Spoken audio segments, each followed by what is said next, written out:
আসসালামু আলাইকুম। আশা করি প্রত্যেকে ভালো আছেন।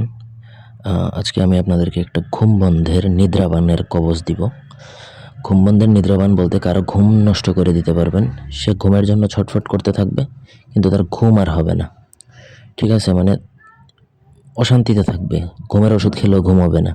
এটা মূলত শত্রুর উপর প্রয়োগ করা হয় যাতে সে জাগ্রত থাকে। আর মানুষ যদি না ঘুমাতে পারে তাহলে বুঝতে পারতেছেন তো তার কী অবস্থাটা হবে। ঠিক আছে? তো আপনি যদি আপনার শত্রু দ্বারা ক্ষতিগ্রস্ত থাকেন এবং শত্রুকে এই ঘুম বন্ধের নিদ্রাবান দিতে চান তাহলে এই ভিডিওটা আপনার জন্য। তবে হ্যাঁ, আমি এটার অনুমতি দিব ভিডিওতে 10টা কমেন্ট করলে। আর আপনারাও যদি আমাদেরকে দিয়ে কোনো ব্যক্তিগত কাজ করাতে চান সেক্ষেত্রে স্ক্রিনে দেওয়া নাম্বার আছে, সরাসরি ফোনে, হোয়াটসঅ্যাপে বা ইমোতে যোগাযোগ করে যে কোনো কাজ করাতে পারবেন দেশে অথবা দেশের বাইরে থেকে। 9টা ঘরের নকশা খুবই সহজ। শিন ইয়ানুন এই দিয়ে হচ্ছে মূলত নকশাটা।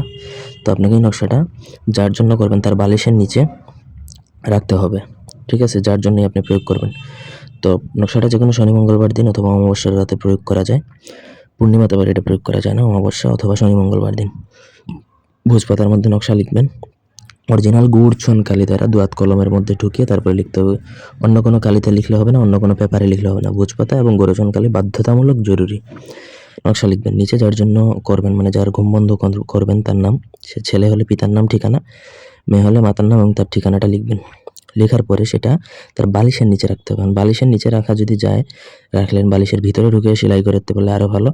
এগুলো যদি না পান তাহলে বিছানার যে বেড বা তোশক থাকে সেটার ভিতরে সেলাই করে দিবেন অথবা তোশকের নিচে রাখবেন, আপনার যেভাবে সুবিধা। এটা রাখার পর আর কোনোভাবেই কিন্তু তার ঘুম হবে না। ওষুধ খেলে ধরেন 5-7 মিনিট, 1 ঘন্টা, 1.5 ঘন্টা ঘুমাইতে পারে, এরপর আবার কিন্তু ঘুম নষ্ট হয়ে যাবে, মানে সে আর শান্তিতে ঘুমাতে পারবে না। খুবই খতরনাক লেভেলের একটা ঘুম বন্ধের নিদ্রাবানের কবজ এটা কিতাবুল ফিরৌনা থেকে নেওয়া, বইয়ের ছবি সহ দিয়েছি।